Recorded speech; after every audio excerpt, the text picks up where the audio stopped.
চৈত্রের দুপুরে কালবৈশাখীর দাপটে কার্যত লন্ডভন্ড জলপাইগুড়ির একাধিক এলাকা। কালবৈশাখীর জেরে 4 জনের মৃত্যু ও গুরুতর আহত একাধিক।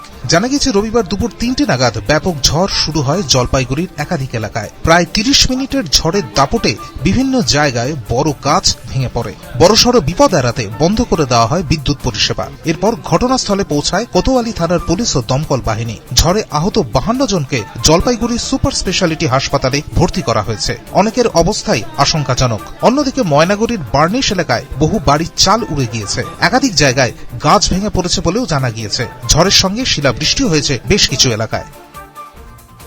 ব্যুরো রিপোর্ট, পূবের কলম ডিজিটাল।